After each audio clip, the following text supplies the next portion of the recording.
Very honored to be joined here by Stacy Davis Gates, who's the Executive Vice President of the Chicago Teachers Union. Ms. Gates, thank you so much for being with us. I'm so sorry. How are you? And thank you for having me. Don't apologize. It's all good. This is the world we live in now, muting, unmuting, all of that. Thank you so much for being with us. And there's so many things I want to ask you, but let me start here. I saw yesterday the Chicago Public Schools officials were, patting themselves on the back about how they've improved the situation in the schools, how it's going to be a lot safer because of the actions they've taken. And that just felt like an interesting narrative to me, given where we started off the year there in Chicago, where it seemed they had not, in fact, taken the proper safety precautions. So from a CTU perspective, how did you all feel watching that press conference? Well, from our perspective, it's just another long line of offensive behaviors from the boss, in that they never had a plan. And the only plan to implement mitigations, provide infrastructure and resources for safety have come from our struggle, sacrifice to obtain MOAs or a safety agreement for schools to have some sort of stability. But it's consistent. So, I'm not surprised. The offense remains, but I'm not surprised. And I'm glad they actually said these things out loud, because now people understand that there was a struggle and these are the results of the struggle as verified by the boss. Now, they don't have to say our name. All of Chicago, all of this country understood what we were fighting for. We wanted mitigations there. We wanted testing increase. We wanted to ensure safety as best as we can in a pandemic. And now we're seeing them say, these are the things that are in place. And that is directly tied to the action our members took. I'm glad you made that point about the actions of the members and the struggle that you guys are waging, because it just feels for me, even outside of COVID, this is almost par for the course. Certainly with CPS, but I think we see this around the country that, whether we're talking about COVID mitigation, the availability of the appropriate staff and services in schools, that it really is teachers who are fighting for quality public education in this country. And it just seems like I don't know, what we're seeing with COVID isn't necessarily unique, but it speaks to how public education is so devalued by so many officials in this country. Devalued, disinvested in, determined by those who have the least impact. So yes, all of that. COVID has exacerbated all of the things that you enumerated, and that those who didn't have previously are still struggling to have now. Those voices that are routinely ignored and pretty much placed on mute pre-COVID are the same ones that are being placed on mute now. This leveraging of the trauma of poverty and racism, white supremacy and patriarchy in this moment is being manipulated. So we're dealing with the same. The difference is this time, though, is that we have people who need tremendously more support than they've been given previously, because people are literally dying.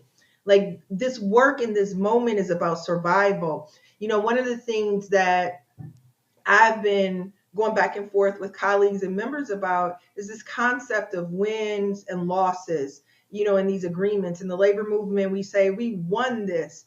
And I go, that is so inappropriate in this moment to talk about this as wins and losses.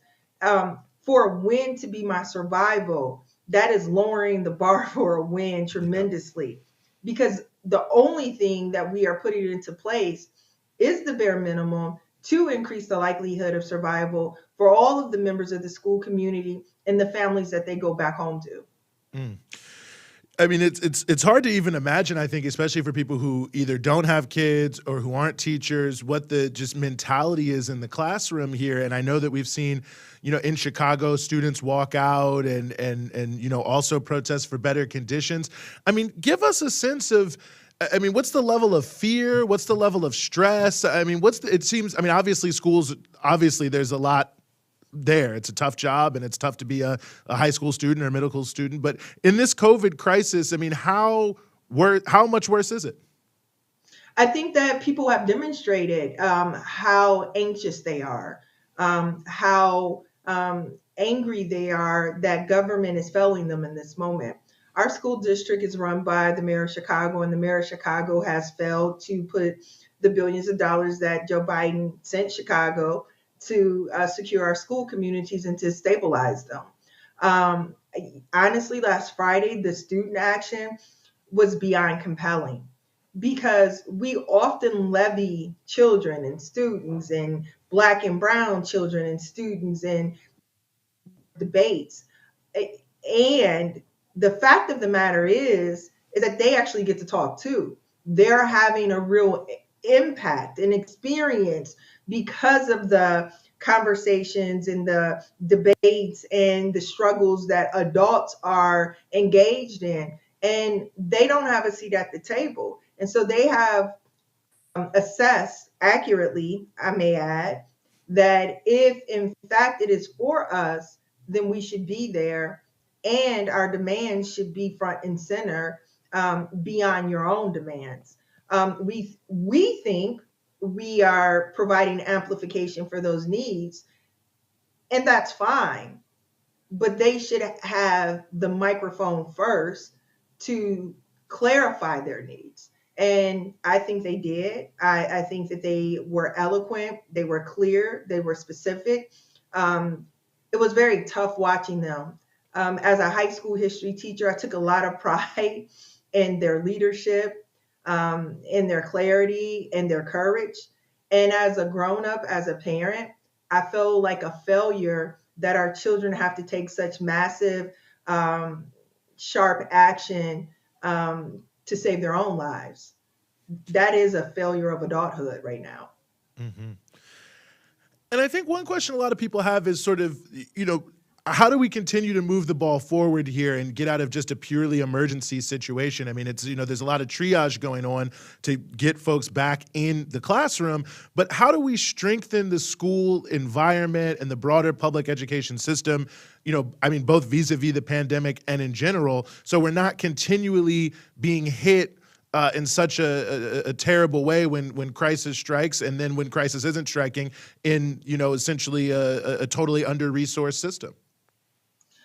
Look, that's a big question, and it's one that we are obviously struggling with here in Chicago. They're doing it in struggling in New York. They're doing some good things in LA. They're struggling in Oakland. They're struggling in Boston. They're struggling, across this country. And not so ironically, these are the places that are struggling because of generational disinvestment, generational impacts of racism and institutional racism. I think what we have to do, one, is take a deep breath and reassert our commitment to making it work. Clarify what's necessary to make it work, and take roles in making that happen. But that's going to take leadership. And in so many of these cases, you have folks who are not listening to everyone, right? So if you watch any of the coverage about school reopening, they don't look like me. And I have three children who attend the Chicago public schools. Mm.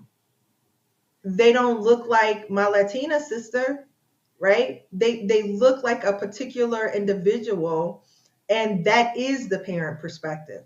And that is not the parent perspective. What we've understood from polling for the last 2 years is that parents of color, families of color, prioritize the safety of their children over reopening. They do want to reopen, and they want to do it safely. So that is completely in line with what we've been saying. But you can't hear that if you go and get those parents that are not experiencing it in the same way.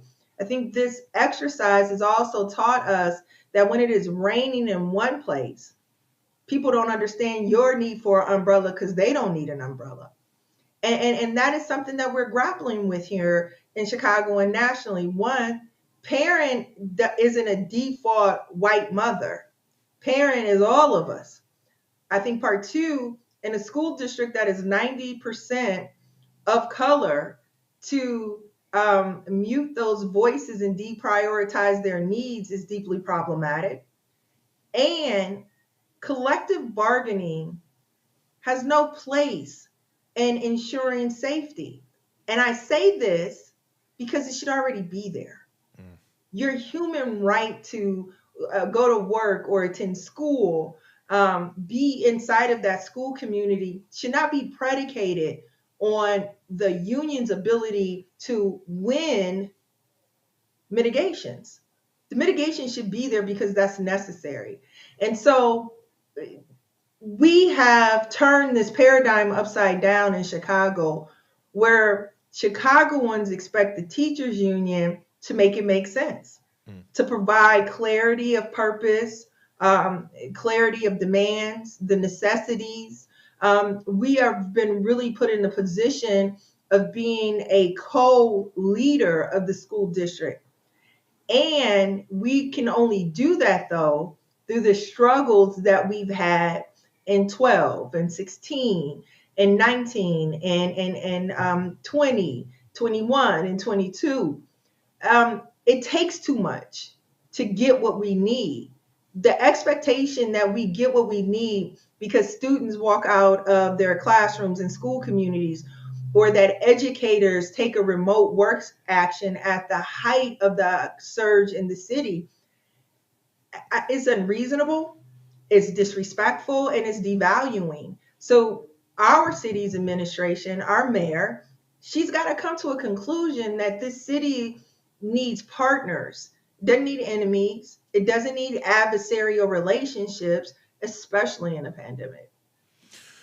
Well, I really appreciate that, and I really certainly appreciate what is some moral clarity coming from CTU. Stacy Davis Gates, the Executive Vice President of the Chicago Teachers Union. Thank you so much for joining us here on the Freedom Side. Thank you so much for having us, and take care. It was our pleasure.